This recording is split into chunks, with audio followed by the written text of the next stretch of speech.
Om Swastiastu. Om Awigenam Astu Namo Sidam. Om Sidirastu Tad Astu Swaha. Om Anobadrah Kratawo Yantu Swata. Semangat pagi anak-anak. Bertemu lagi dengan Bu Christine dalam mata pelajaran Pendidikan Agama Hindu dan Budi Pekerti. Apa kabar anak-anak hari ini? Ibu harap anak-anak semua dalam keadaan sehat dan selalu dalam lindungan Ida Sang Hyang Widiwasa. Nah, anak-anak sudah siap mengikuti pelajaran hari ini? Ya, tentunya anak-anak sudah siap ya mengikuti pelajaran hari ini. Pada pertemuan kali ini, kita sampai pada bab 2 di semester ganjil ini, yakni Srada. Nah, tentunya sewaktu di SD, anak-anak sudah pernah mendengar kata Srada yang diajarkan oleh guru agama Hindu kalian sewaktu di SD.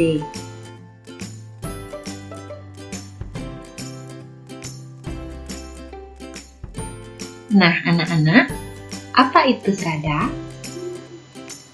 Mungkin ada yang tahu apa itu Srada?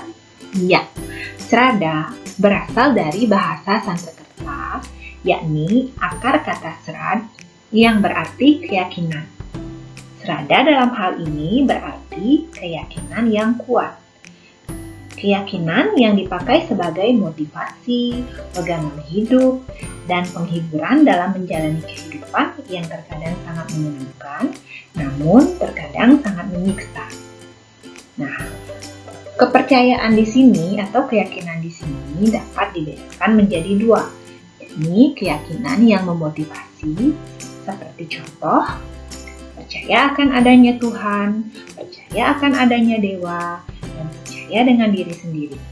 Namun, ada pula kepercayaan atau keyakinan yang menyesatkan, seperti percaya akan adanya hantu, percaya akan adanya tenung, percaya akan adanya ramalan, dan sebagainya. Anak-anak, ada 5 srada yang harus diyakini oleh umat Hindu. Kelima srada tersebut disebut dengan Pancasrada. Apa saja Pancasrada itu? Yang pertama, ada Brahman. Brahman artinya percaya akan adanya Brahman atau Ida Sang Hyang Widiwasa dengan segala sifat dan kemahakuasaannya. 2. Atman. Atman artinya percaya akan adanya energi terkecil dari Brahman yang ada di dalam setiap makhluk hidup. 3. Karmapala. Artinya percaya akan adanya hukum karma. 4. Punarbawa. Punarbawa artinya percaya akan adanya kelahiran berulang-ulang atau reinkarnasi sesuai dengan karma wasananya. 5. Moksa. Artinya percaya akan adanya kebahagiaan yang abadi atau bersatunya Atman dengan Brahman.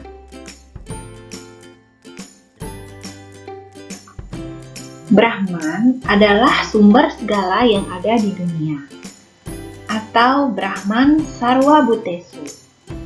Bumi, air, udara, lautan yang luas, tumbuh-tumbuhan, binatang, dan manusia sesungguhnya adalah ciptaan Brahman atau Ida Sang Hyang Widiwasa. Brahman juga yang memelihara semuanya. Manakala Brahman melaksanakan fungsi sebagai pemelihara alam semesta, itu diberikan gelar sebagai Dewa Wisnu. Pada akhirnya, kepada Brahman juga semua yang ada di dunia ini kembali. Energi atau kekuatan Brahman untuk ini disebut sebagai peristiwa pralina. Brahman ketika berfungsi sebagai pralina diberi gelar Dewa Siwa. Nah, selain kelima keyakinan dasar yang wajib dimiliki oleh umat Hindu, salah satu kitab suci Weda yaitu Bhagavad Gita yang disebut sebagai Weda kelima atau Pancama Weda juga mewajibkan umat Hindu untuk meyakini adanya Dewa, Batara, dan Awatara. Selanjutnya, kita akan membahas Awatara, Dewa, dan Batara. Yang akan kita bahas pertama di sini adalah Awatara. Apa itu Awatara? Awatara berasal dari kata Ava dan Tara atau Tra. Ava berarti bawah dan Tara atau Tra berarti menyeberang atau menjelma. Jadi, Awatara artinya perwujudan Sang Hyang Widi turun ke dunia untuk menegakkan Dharma dari tantangan adharma dengan perwujudan tertentu untuk menyelamatkan umat manusia dari ancaman bahaya. Dalam Bhagavad Gita, bab 4 sloka 7 disebutkan, Iyada hidharmasya glanir bhavanti bharata abhyutanam adharmasya tada tanam srijamyaham. Artinya, kapanpun dan dimanapun pelaksanaan Dharma merosot dan hal-hal yang bertentangan dengan Dharma merajalela, pada waktu itulah aku sendiri menjelma, wahai putra keluarga Bharata. Bagian-bagian Awatara. Dalam Wisnu Purana, dikenal 10 perwujudan Sang Hyang Widiwasa dalam menyelamatkan dunia, yakni 1. Matsya Awatara, 2. Kurma Awatara, 3. Waraha Awatara, 4. Narasima Awatara, 5. Wamana Awatara, 6. Parashurama Awatara, 7. Rama Awatara, 8. Krishna Awatara, 9. Buddha Awatara, 10. Kalki Awatara. Matsya Awatara, yakni Sang Hyang Widiwasa yang bereinkarnasi ke bumi dengan mengambil wujud ikan yang maha besar. 2. Kurma Awatara, perwujudan Sang Hyang Widi turun ke bumi dengan mengambil wujud kura-kura raksasa. 3. Waraha Awatara, perwujudan Sang Hyang Widi turun ke bumi dengan mengambil wujud babi hutan yang bernama Waraha. 4. Narasima Awatara, perwujudan Sang Hyang Widi turun ke bumi dengan mengambil wujud manusia berkepala singa yang membunuh Raja Hiranyakasipu.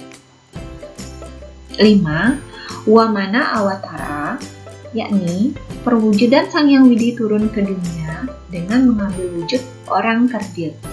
6. Parashurama Awatara, perwujudan Sang Hyang Widi turun ke bumi dengan mengambil wujud pandita yang selalu membawa kapal. 7. Rama Awatara, perwujudan Sang Hyang Widi turun ke bumi dengan mengambil wujud putra Prabu Dasarata yang akhirnya membunuh Raja Rahwana. 8. Krishna Awatara, perwujudan Sang Hyang Widi turun ke bumi dengan mengambil wujud putra Prabu Wasudewa dengan Dewi Dewaki yang akhirnya menghancurkan Raja Kamsa dan Jarasandha.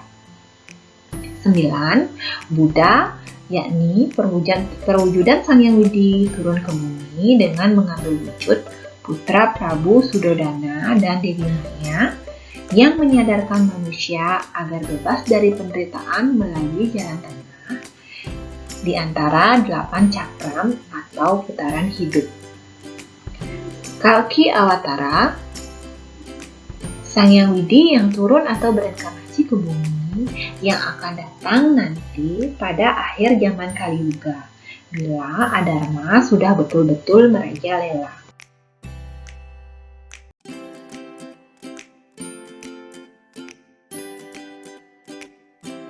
Nah anak-anak, demikianlah materi yang bisa Ibu sampaikan pada pertemuan kali ini. Semoga anak-anak dapat memahami materi yang Ibu sampaikan. Mohon maaf jika ada kesalahan. Terima kasih atas perhatiannya. Sampai jumpa pada pertemuan berikutnya.